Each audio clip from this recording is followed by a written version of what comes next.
नमस्कार, बहुत स्वागत है आप सभी का। आप मुझे न्यूज़ 18 के डिजिटल प्लेटफॉर्म पर देख रहे हैं। मैं हूं आपके साथ जया मिश्रा। बात सोने और चांदी की कीमतों की करेंगे।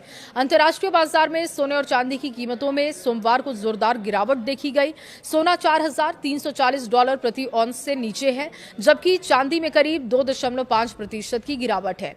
इस गिरावट के पीछे अमेरिका के मजबूत आर्थिक आंकड़े, बढ़ती ट्रेजरी यील्ड और कच्चे तेल की कीमतों में तेजी अहम वजह है। निवेशक अब ब्याज दरों पर फेडरल रिजर्व के फैसले को लेकर सतर्क हो गए हैं। देखिए, कॉम्स गोल्ड फ्यूचर्स यानी कि इसके अनुसार जो अभी आंकड़े हैं वो भी आपके सामने रख रहे हैं। $4,334.50 इसमें गिरावट देखी गई, जो कि पिछले लेवल से $30.80 कम है। वहीं सिल्वर की कीमत में भी लगभग 3% की गिरावट, जो कि $67.39 प्रति औंस रह गया है। पिछले हफ्ते भी सोने में करीब 5% की गिरावट, चांदी में 9% की गिरावट देखी गई थी। मजबूत अमेरिकी लेबर मार्केट डेटा के बाद निवेशकों की उम्मीदें बदल गई हैं। अमेरिकी डेटा ने बदली मार्केट की धारणा। देखिए, अमेरिका में मई 2026 का जॉब डेटा बेहतर रहा है और इसमें फेडरल रिजर्व के द्वारा जल्द ब्याज दरों में कटौती की संभावना कम हो गई है।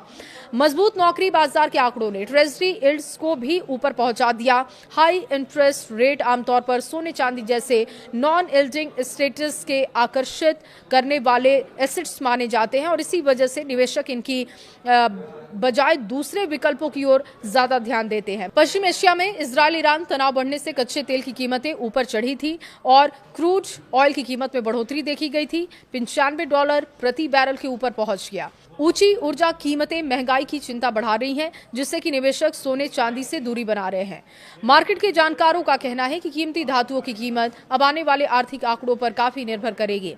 इस हफ्ते अमेरिका का इन्फ्लेशन डेटा, यूरोपीय सेंट्रल बैंक और बैंक ऑफ कनाडा की MPC की बैठक अहम होगी। चीन के ट्रेड और महंगाई के आंकड़े, अमेरिकी कंज्यूमर सेंटिमेंट डेटा और भारत के इन्फ्लेशन आंकड़े भी बाजार को प्रभावित करेंगे।